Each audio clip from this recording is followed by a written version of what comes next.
wabarakatuh.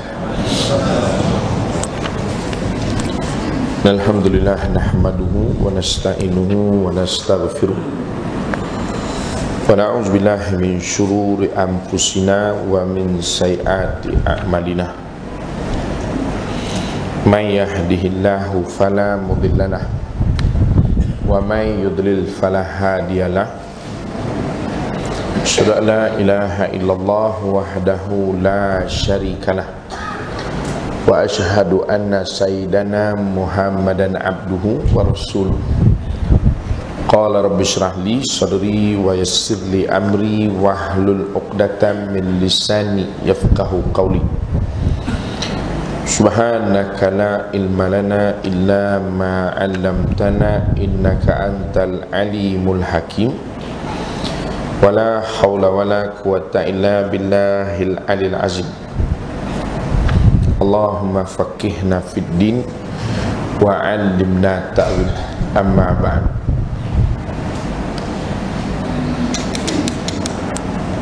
Tuan-tuan imam, tuan-tuan guru, tuan-tuan muslimin dan muslimat yang dirahmati Allah sekalian, alhamdulillah, tamunya kita merafakkan syukur kepada Allah SWT pada malam yang berbahagia dan bertuah ini terdapat bersama-sama diberikan kesempatan dan kelapangan masa. Mudah-mudahan kita dirahmati dan diberkati oleh Allah SWT. Dan pada malam ini kita menyambung kembali perbincangan kita di dalam kitab Bahrul Mazid jilid yang ke-18, dan sampai pada muka surat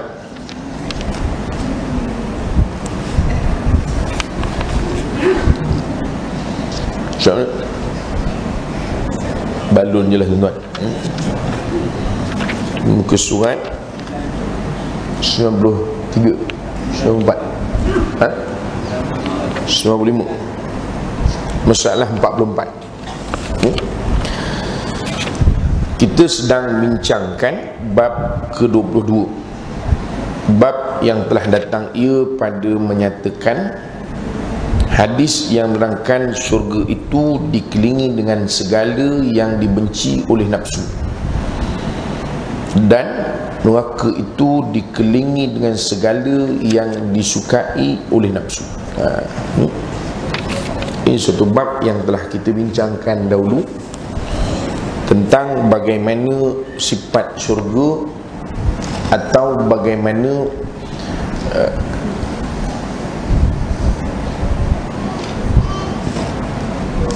perbezaan di antara keadaan orang yang bakal menjadi ahli syurga dan juga orang-orang yang bakal menjadi calon ahli neraka. Artinya syurga itu orang-orang yang sentiasa melakukan perkara yang bertepatan dengan kehendak agama tetapi berlawanan dengan kehendak nafsu. Dan calon-calon neraka itu orang yang sentiasa melakukan perbuatan yang bertentangan dengan agama tetapi disukai oleh nafsu. Itu dia. Kita sampai kepada masalah 44, syurga dan neraka itu. Awal-awal mulanya syurga itu tidak dikelilingi dengan segala yang dibenci, dan neraka itu pun awal-awal mulanya tidak dikelilingi dengan segala yang disukai nafsu. Bahkan syurga itu disediakan bagi ahlinya dan neraka itu disediakan bagi ahlinya.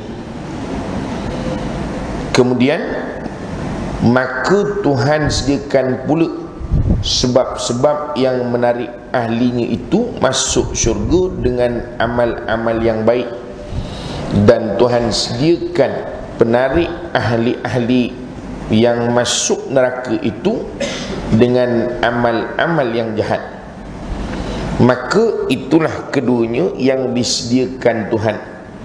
Maka bagi hambanya memilih mengerjakan barang yang disediakannya itu pada masa di dalam dunia. Jika pilih baik, dapat masuk syurga, dan jika pilih jahat, dapat masuk neraka. Nampak? Dia begini.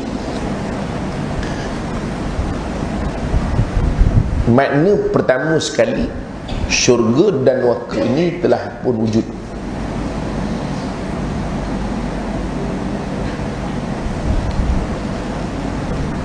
Hanya golongan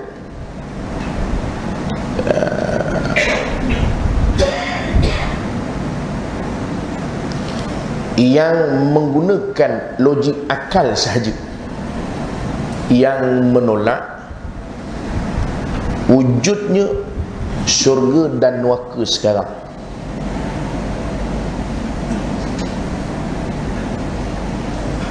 Sebab itu golongan Mu'tazilah ini puak pakai logik belaka, menolak adanya syurga dan neraka, kerana mengikut logiknya, kalaulah syurga dan neraka itu ada, nescaya akan rosak. Kerana bila berlaku kiamat, seluruh yang ada di alam ini akan binasa. Kata Allah Ta'ala, kullu man 'alaiha fan. Setiap yang ada di atas dunia ini rosak. Makna alam inilah. Kerana syurga ini meliputi langit dan bumi. Kata Allah Ta'ala, wasari'u ila maghfiratin min rabbikum wa jannatin arduhas samawati wal ardh. Dan bersegeralah kepada keampunan Tuhanmu dan syurga yang seluas langit dan bumi. Tu maknanya kat mana duduk syurga tu? Di alam inilah. Di alam inilah syurga. Sebab itu golongan Mu'tazilah mengatakan bahawa kalaulah syurga itu wujud, besok kalau rosak bumi ni, habislah syurga. Pasal dia menggunakan akal. Makna rasa ke dia kalau Allah Ta'ala wujudkan syurga, berarti wujud syurga itu seperti mana wujudnya dunia ni. Ini orang pakai akal. Sebab itu kita kadang-kadang ada benda yang kita tak boleh pakai akal ni. Sebab itu kata Sayyidina Ali, kalaulah semua benda agama ni pakai akal, nescaya menyapu khuf ni bahagian bawah lebih betul daripada bahagian atas. Nabi kan ajar kita menyapu khuf. Tuan-tuan tahu ke tidak khuf ni apa? Maklumlah orang Melayu tak pernah jumpa khuf. Kita stokin adalah Alain Delon. Itu bukan khuf, itu stokin. Khuf ni maknanya stokin kulit. Dan orang yang pakai khuf ni segi hukum fiqahnya, dia boleh tidak basuh kakinya. Ya? Makna bila berwuduk memadai sapu je bahagian atas. Ini kalau kita nak pakai hukum akal. Bila kita memijak, yang atas kotor ke yang di bawah? Bawah. Mengapa menyapu khuf yang di atas? Tak payah fikirlah. Ni Dan tuan-tuan buat pening kepala mikir buat apa? Sebab itu ada benda dalam agama kita tak boleh mikir dengan akal. Tetapi bukanlah maknanya pula Islam ini agama yang tak boleh dipikir dengan akal. Faham? Tak faham saya ulang balik. Sebab saya rasa saya pun macam tak faham. Tidak semua perkara agama boleh dipikir dengan akal. Tetapi tidak pula bermakna Islam agama yang tidak dapat dipikir dengan akal.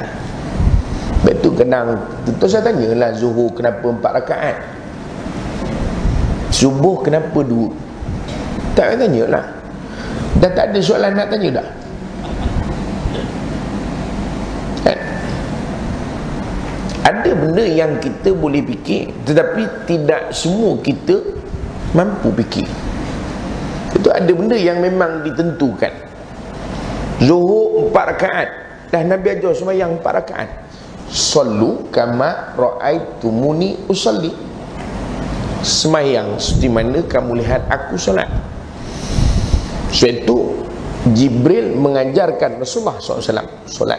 Ada riwayat menyebutkan 3 kali Jibril datang di Kaabah mengajarkan Nabi solat. Jadi maknanya soal berapa rakaat itu perkara yang kita kena ikut dan tak payah tanya. Nampak? Dan tak payah fikir. Cuma kalau orang nak mengambil hikmahnya, boleh. Zuhur 4 rakaat pasal orang kerja, jadi mana buat banyak pun tak apa, orang segar. Oh, kalau begitu kenapa asar 4? Nah, kan pening kita nak jawab tu. Sebab asar pun orang kerja lagi, jadi buat 4 panjang tak apa. Berbanding dengan subuh, kalau buat banyak orang mengantuk. Oh, begitu pula. Jadi isyak apa cerita ni? Kan pening nak jawab tu. Itu kadang ada benda tuan-tuan kita boleh fikir, ada benda tak boleh fikir. Ini suatu dia perkara dalam agama ni, bukan semua benda yang kita sibuk nak kena cari sebab musabab. Tak.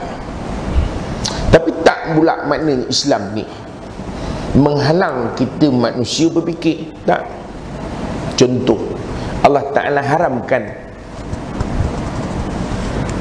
apa nak sebut, khinzir ke babi? Saya ni rakam ni babi je lah.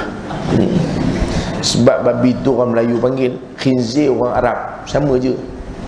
Cuma Ustaz nak bagi lembut sikit bunyi, khinzir. Babi lah tu. Tak. Makna Allah Ta'ala mengharamkan khinzir itu. Ini boleh kita kaji. Walaupun sebab pengharaman itu kanlah kerana pasal ada cacing, virus yang tak mati kena rendam tu. Nampak? So itu kadang-kadang salah kita bagi jawapan. Bila orang tanya mengapa diharamkan di dalam Islam babi,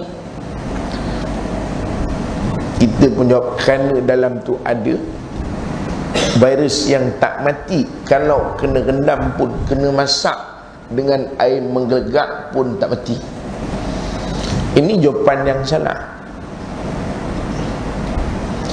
Kalaulah nanti ada kajian yang mengatakan kalau daging babi itu direbus bersama tongkat ali, orang Melayu kan, tongkat ali lah, maka orang yang memakan boleh menyembuhkan penyakit kuning dan penyakit kritikal.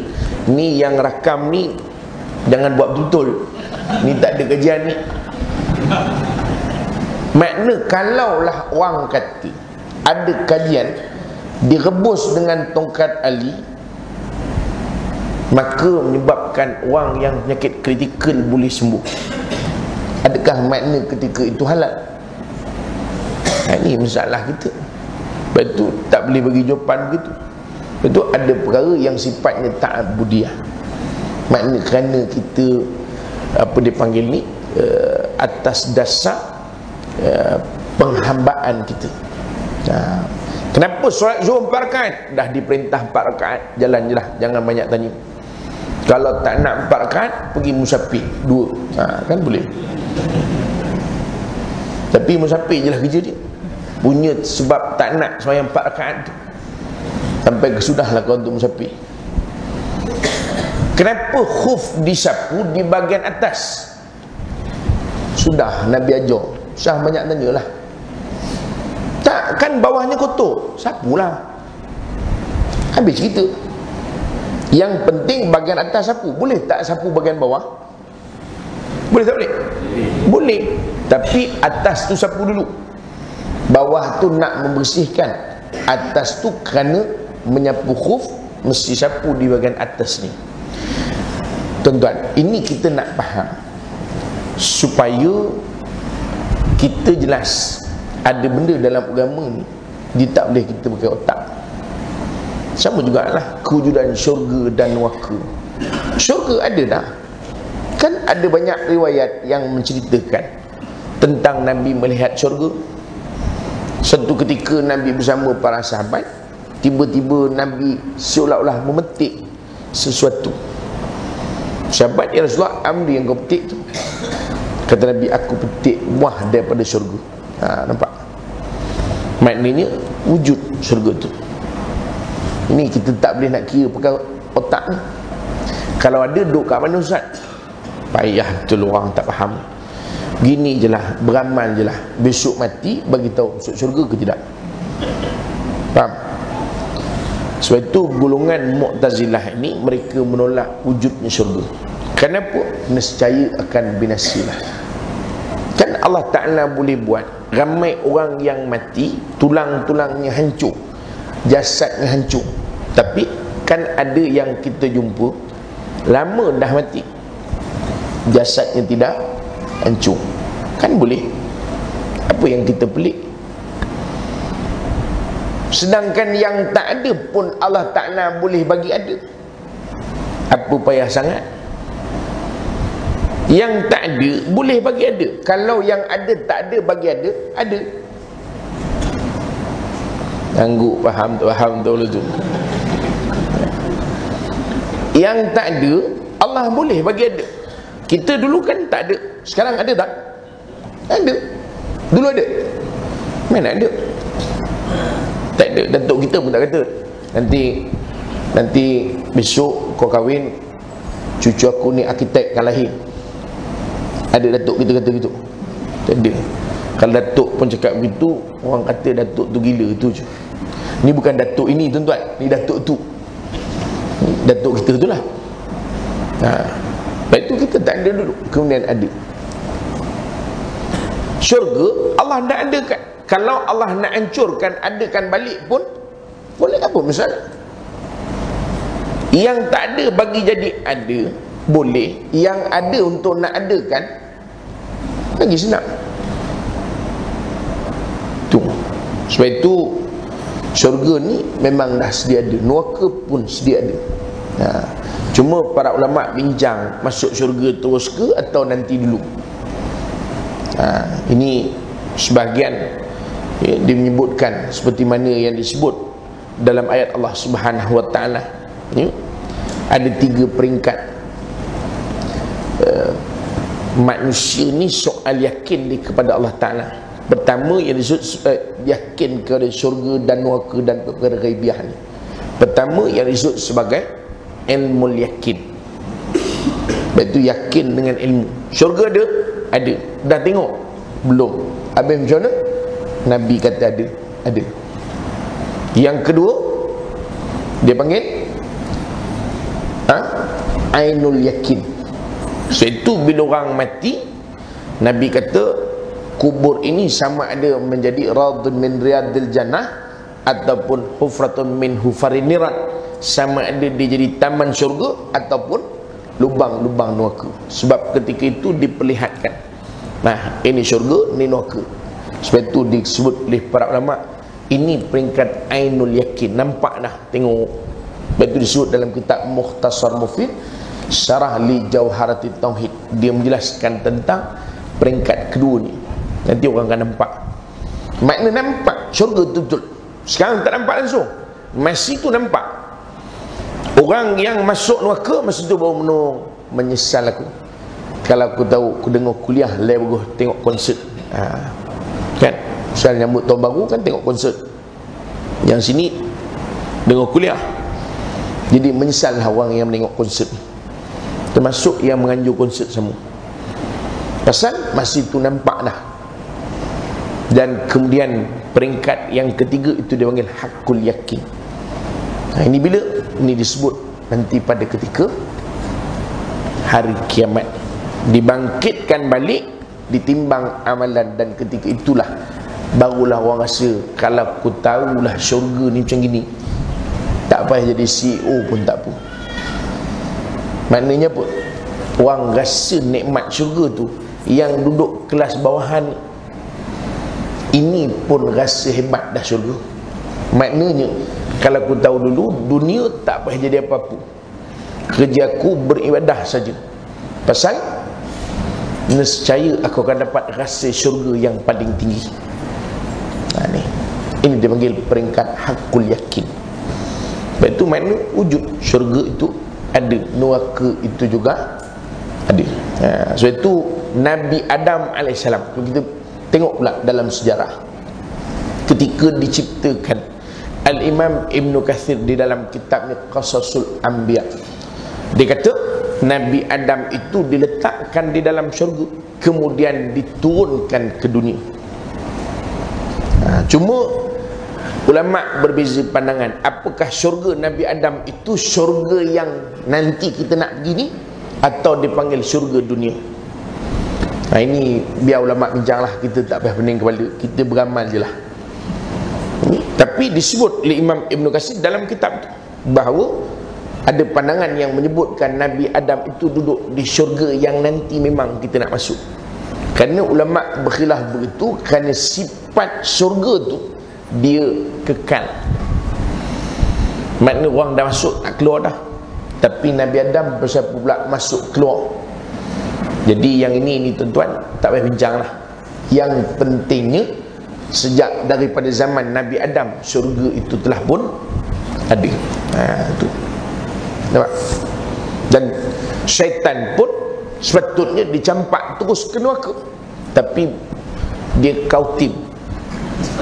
Dia minta, ya Allah, lewatkan aku sikit sampai nanti hari kiamat, supaya aku boleh balas dendam pada anak cucu Adam ni. Sebab itu iblis dia dikeluarkan juga daripada syurga, dan dia duduk sama dengan kita lah dunia ni. Itu sejarah antara kita, iblis, syurga dan neraka. Betul ni? Di maknanya kalau Nabi Adam dulu tak turun ke dunia, senang cerita, tak payah rakamlah kuliah ni. Dan confirm ni yang punya kamera pun tak rakam dah. Nak rakam dia dalam syurga, dia pun sibuk dengan bidadari je. Tapi pasal dunia ni, dia pun nak dapat pahala lebih sikit, jadi dia rakamkan kan? Kita pun tak apa pening-pening kepala duduk dengan ceramah. Pasal nak dengar ceramah benda, kerana beramal ni sifat dunia. Sebab itu dunia ni disebut sebagai darul amal, tempat beramal. Itu orang perempuan pun datang juga dengar kuliah. Misal, mudah-mudahan dapatlah pahala sikit daripada dengar kuliah ni. Mudah-mudahan lah. Kalau tidak pun dapat pahala iktikaf pasal tidur. Peranjat semua terus bangun. Tak, makna gitulah. Sebab itu makna kita ni kalau tidak duduk di syurga. Tapi dia istilah kalau tidak tu tak ada.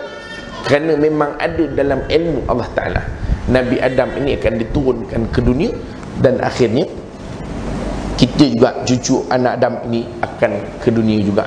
Itu cerita dia lah tuan-tuan. Itu syurga dan neraka tu. Jadi syurga, perkara-perkara kebaikan itu membawa kepada syurga. Perkara-perkara yang jahat membawa kepada neraka. Sebab itu orang yang buat amal-amal kejahatan, yang melakukan maksiat, maknanya apa? Faham soalan ke tak faham? Saya ulang balik. Syurga, setiap amal kebaikan membawa ke syurga. Neraka, setiap amal kejahatan, maksiat membawa ke neraka. Faham? Baik, sekarang orang yang melakukan amal kebaikan, maknanya apa? Ha? Tak apa nak dengar, masuk syurga.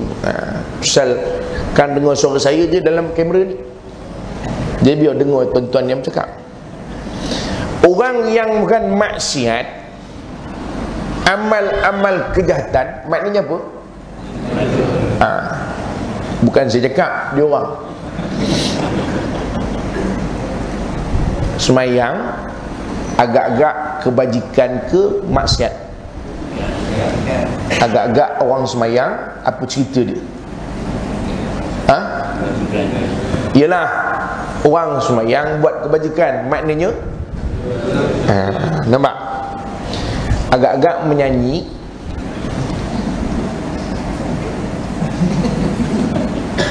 agak-agak lah tuan-tuan, menyanyi ni kebajikan ke maksiat? Macam mana? Dia nasyid ni orang tak panggil nyanyi lah. Marhaban pun orang tak panggil menyanyi. Tengok apa tu? Menyanyi marhaban ada? Tak ada. Marhaban lah. Nasyid lah.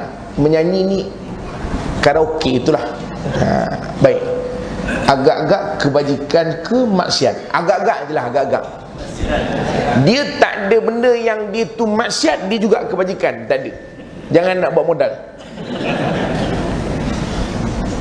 Sebab itu syurga tak ada tengah-tengah. Ni apa ni? Ni antara syurga dan neraka. Tu filem boleh nak. Syurga, neraka. Baik, jahat. Taat, maksiat. Kebajikan, keburukan. Baik. Jadi orang yang menyanyi agak-agak maksiat. Jadi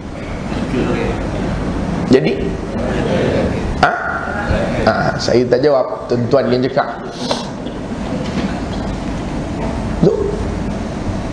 Baik. Rasuah baik ke jahat? Jahat. Syurga ke neraka?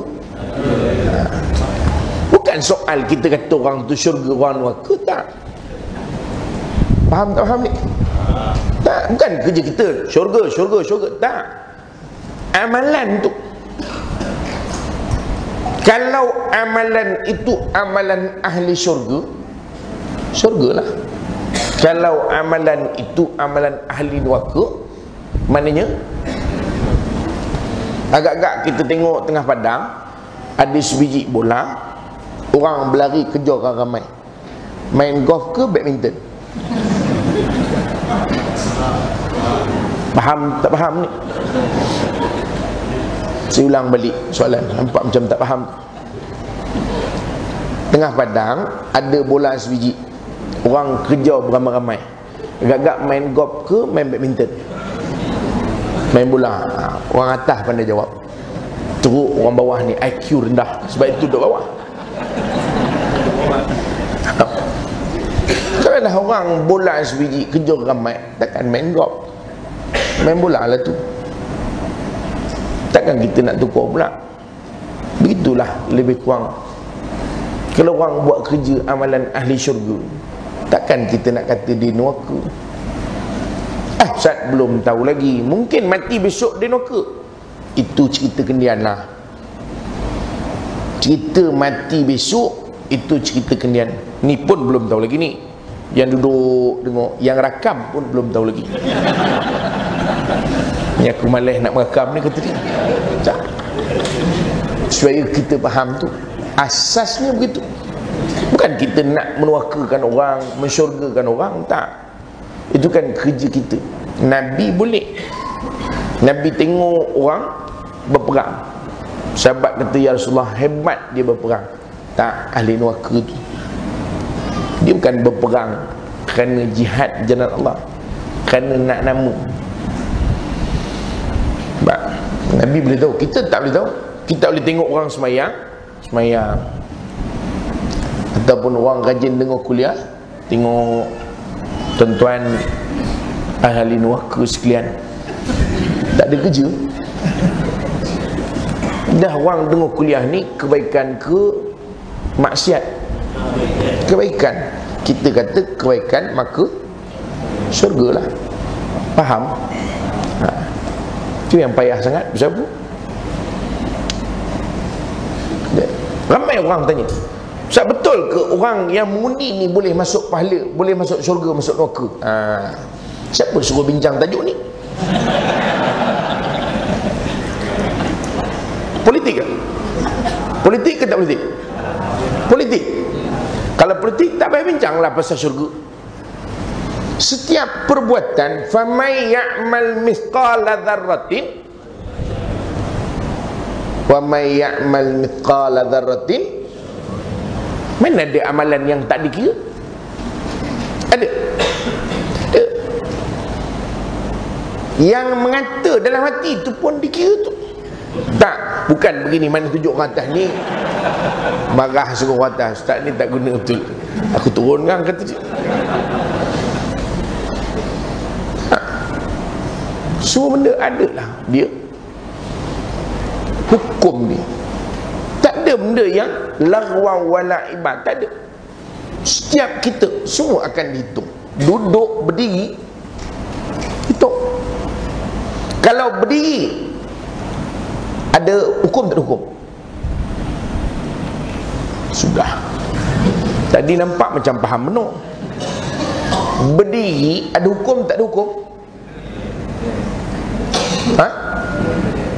Berdiri pun ada hukum. Kenapa berdiri?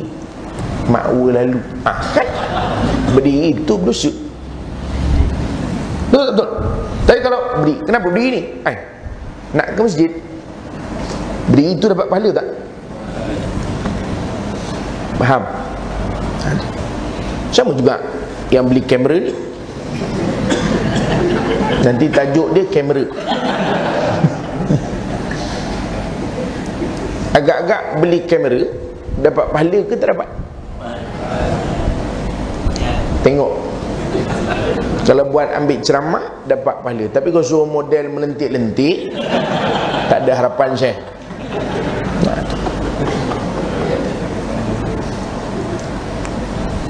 Faham tak faham? Jadi kalau orang tanya mengundi ada pahala tak ada? Ada. Mengundi bukan perbuatan. Mengundi bukan perbuatan. Perbuatan. Sebab itu setiap amalan mukallaf dia ada dosa, pahala. Jadi yang mengundi tu agak-agak mukallaf ke tak mukallaf? Tuan-tuan faham ke tidak mukallaf tu apa? Makna mukallaf artinya orang yang telah dipertanggungjawabkan. Siapa mukallaf? Pertama Islam. Oh macam tu, untunglah orang kafir tak dikira syurga pahala. Yang tak ada kerja pun siapa? Yang kafir dah tentu neraka. Nak kira dosa pahala buat benda lagi? Tak payah hitung dah, memang neraka. Kita meniaga duit banyak, banyak dapat ni. Habis makanan, niaga kedai makan, habis licin semua. Orang makan dapat, kita hitung 15,000 dah. Tapi ada lagi banyak belum hitung. Ada 2 uncang lagi tak hitung. Yang kita hutang 14 juta, ada faedah hitung? Ada faedah tak ada? Tak payah hitung lah. Memang tak untung lah maknanya. Hutang 14 juta, hitung baru 15,000. Nak hitung benda. Orang kafir memang tempat dia neraka kalau dia tak beriman. Dan tu kita kena doa juga orang kafir ni supaya mati dia beriman. Tak kena. Sebab tu boleh doa untuk hidayah dia boleh. Boleh. Yang tak boleh doa keampunan, tu tak boleh.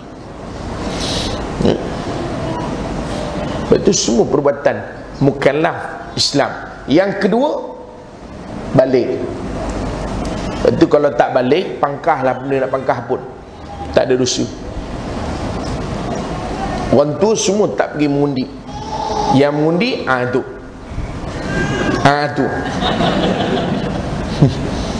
dengar ke tidak lah dalam ni.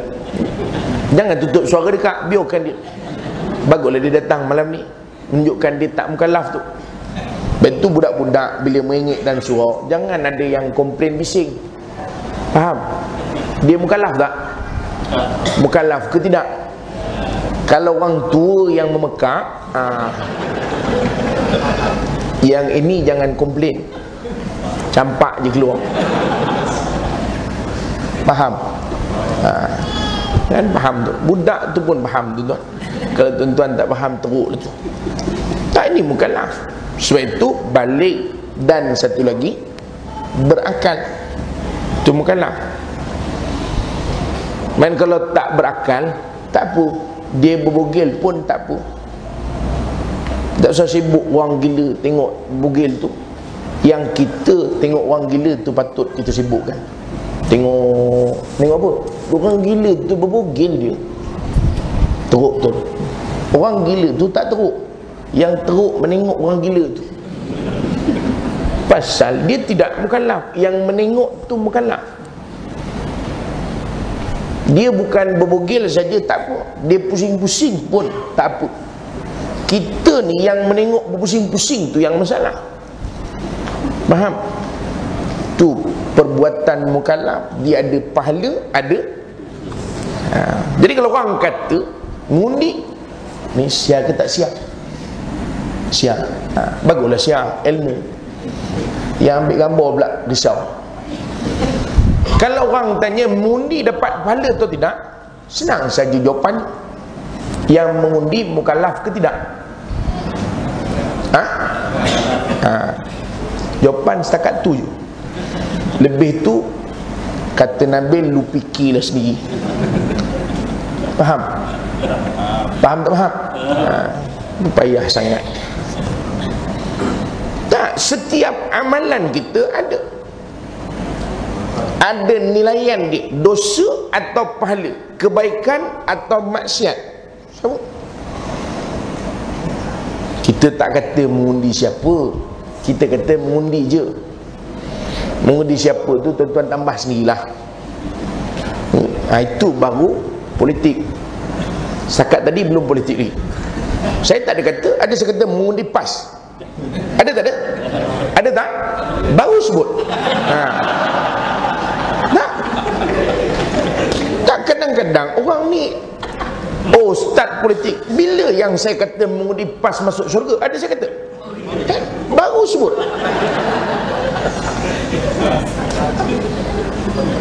Sungguh kita tak sebut pun orang kata kita politik. Lainlah saya kata mengundi PAS masuk syurga. Itu lain. Tak, saya tak sebut pun tadi. Saya menjelaskan soal hukum mukallaf. Setiap perbuatan mukallaf dia tidak lari daripada dosa dan pahala. Jadi kalau orang tanya, pasal sekarang kan sibuk nak mengundi, jadi orang pun mulalah minta petua. Ustaz-ustaz dah nampaknya kan? Jadi orang tanya, jawapannya itu, yang mengundi mukallaf atau tidak? Mukallaf, bermakna tidak lari daripada dosa dan pahala. Sedangkan kata Rasulullah sallallahu alaihi wasallam, seorang suami yang mendatangi isterinya dapat pahala tak?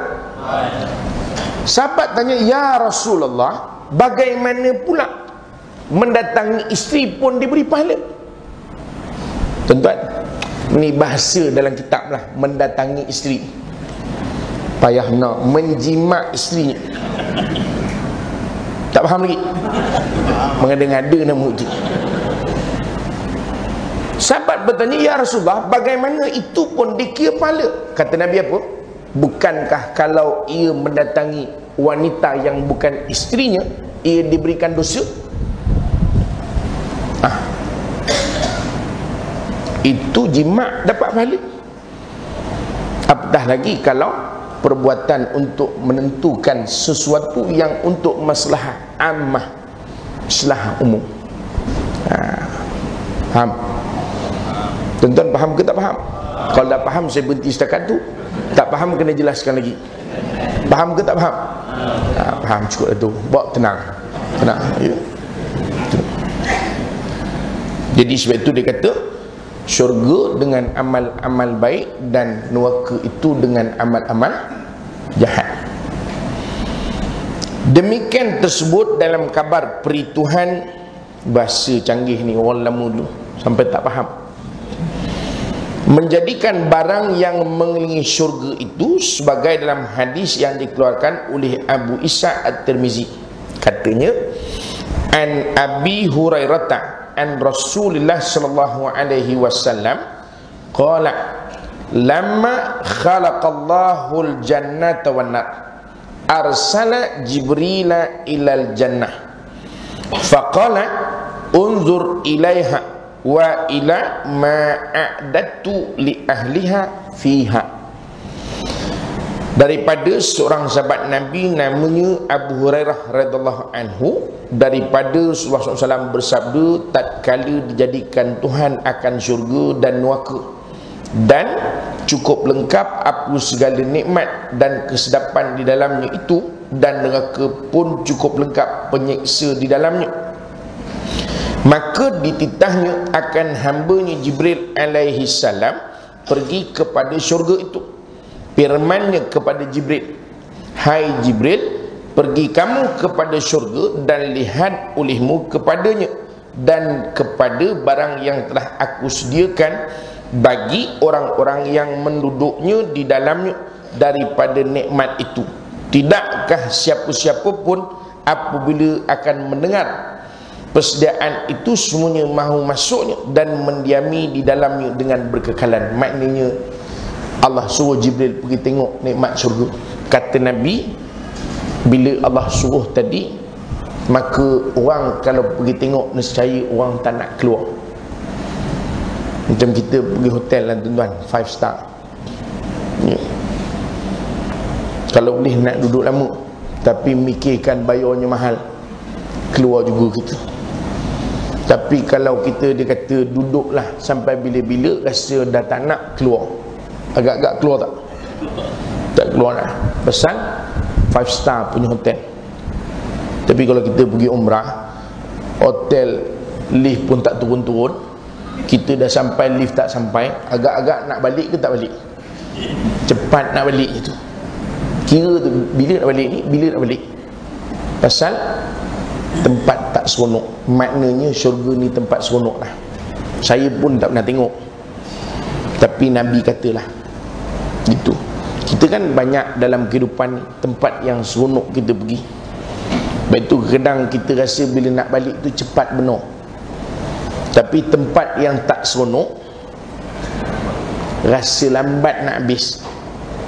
Itu orang yang seronok duduk dalam majlis ilmu, dia rasa sekejap je masa.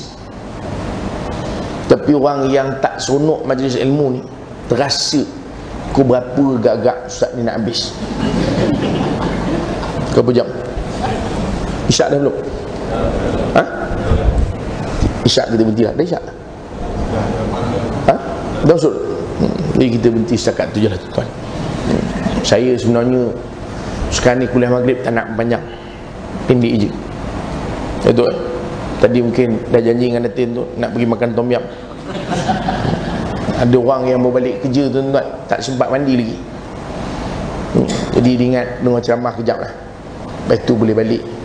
Kita ceramah sampai pukul 10, naya kawan tu.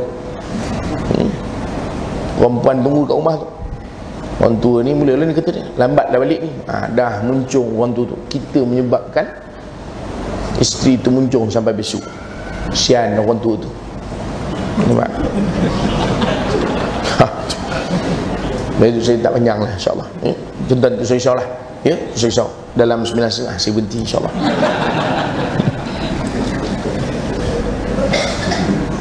Jam tu betul eh? Dah, saya pendek sikit lagi ya? Saya habiskan perenggan ni je. Boleh? Tak sampai 9.30 je, saya habiskan perenggan ni je. Boleh? Perenggan ni 2 muka je. Qala faja'aha wa nadhara ilaiha wa ila ma a'adallahu li ahliha fiha. Sabda Nabi, maka datanglah Jibril untuk melihat syurga dan dimasukkan ke dalamnya. Dilihatnya keadaan syurga itu dan barang yang disediakan Tuhan bagi ahlinya di dalamnya akan dilihat, akan sebagai lihat yang cukup pemerhatian.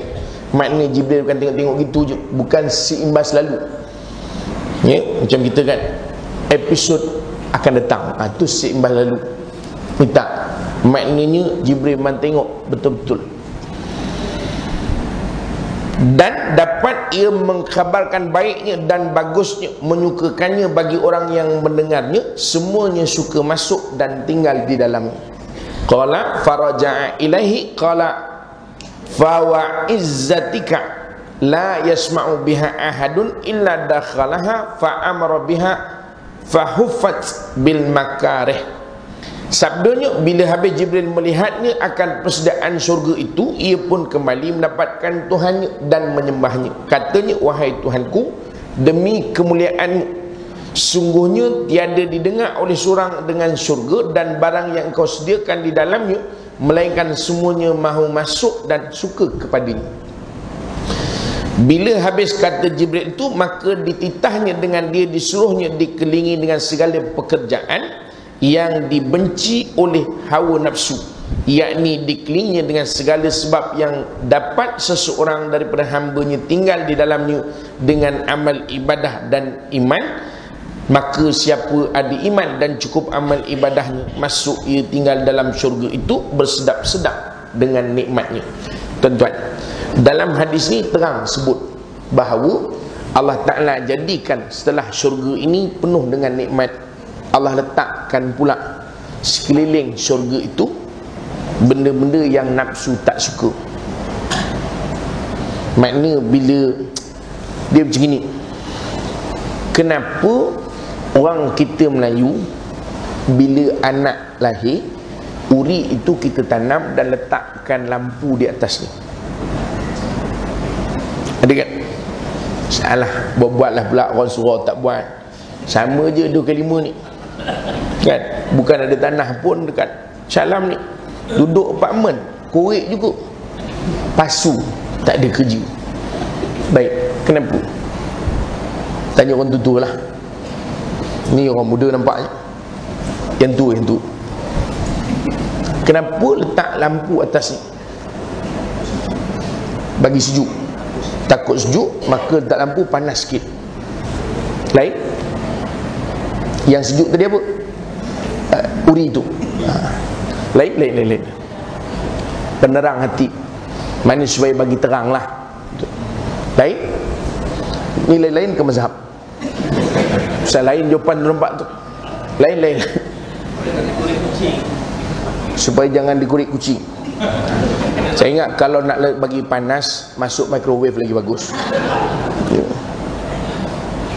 Nak bagi terang, letak spotlight kak, lagi terang pada letak pelita. Sebenarnya yang itu, supaya jangan binatang datang.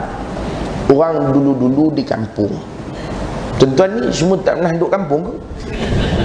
Saya seorang je di kampung. Dulu-dulu di kampung, rumah atas belakang. Jadi biasa orang tanam bawah rumah, betul. Dan di kampung dulu satu kebun satu rumah. Babi ke, rimau ke, rajin datang. Sebab itu kalau uri tadi tidak ditanam, letakkan api, binatang akan datang. Kerana binatang ditakut dengan api. Rimau pun tak datang kalau ada api. Tak, kecuali tarian rimau je yang keliling api. Faham? Macam tak faham nampak tu. Itu sebenarnya diletakkan api tu. Tapi lepas pada itu, tu yang jadi tu, supaya terang. Jadi bila dah kendian daripada itu, orang kata supaya terang, supaya panas. Ada pula idea lain. Kalau macam itu, buah jarum lah, biar pandai menjahit.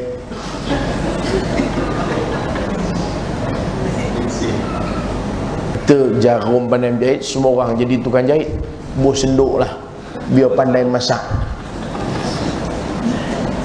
Sambung terus zaman rumah, letak pensel, biar jadi cikgu. Lepas itu orang sibuk jadi doktor, bos jarum, biar jadi doktor. Sekarang semua sibuk nak jadi wakil rakyat, bubuh mikrofon.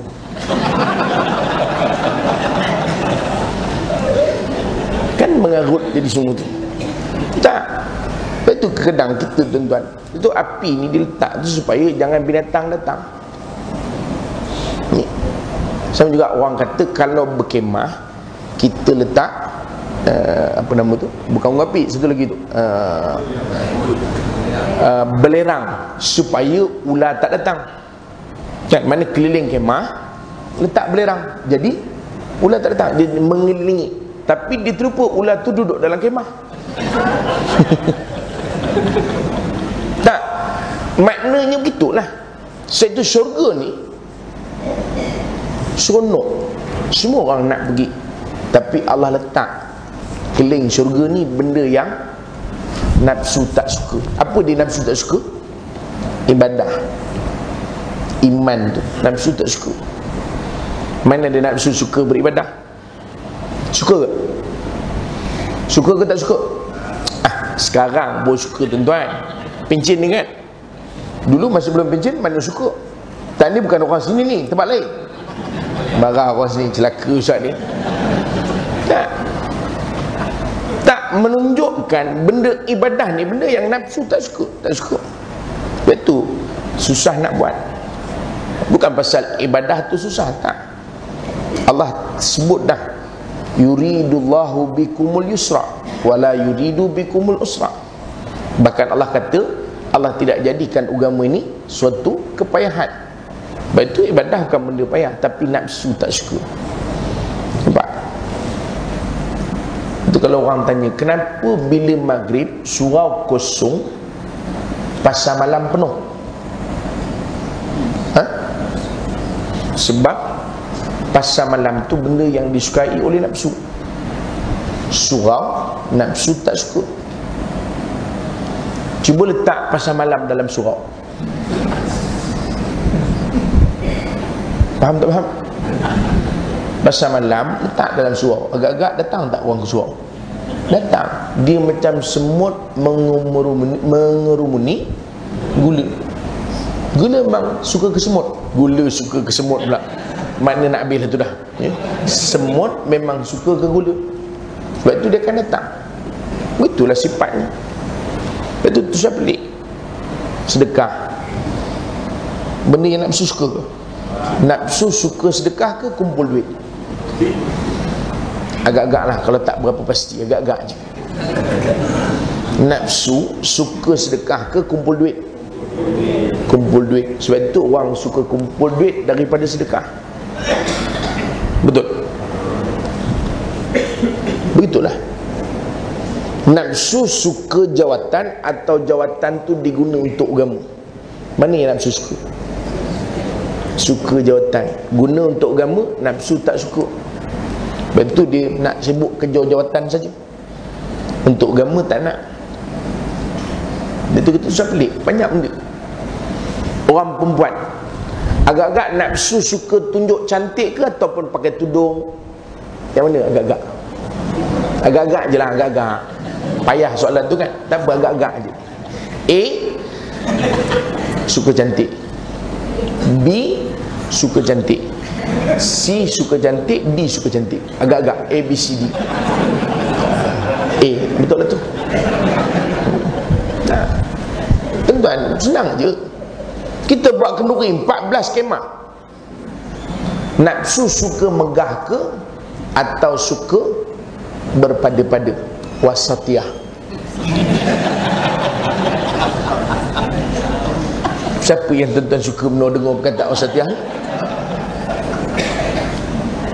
Nafsu suka bermegah-megah atau suka sederhana? Megah-megah. Nampak? Standard. Sebab itu tuan-tuan, bermakna benda yang kita buat tu benda yang nafsu suka tapi tak ada kat syurga. yang tak ada nak bawa kita ke syurga. Itu cerita dia.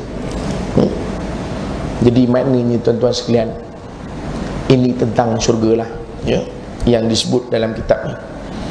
Faqalat, dan berkata lagi Nabi SAW, irji' ilaiha, bila sudah lengkap Tuhan akan syurga dengan dikelilingi barang yang dibenci oleh nafsu, maka diperintahnya Nabi pergi melihatnya.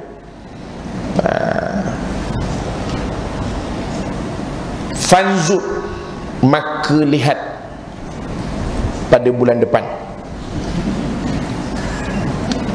Bukan Nabi kata lihat tu bulan depan, saya kata sambung bulan depan lah tu. Cuba lah tuan-tuan, pukul 9 dah, cuba lah. Pukul 10 Giant tutup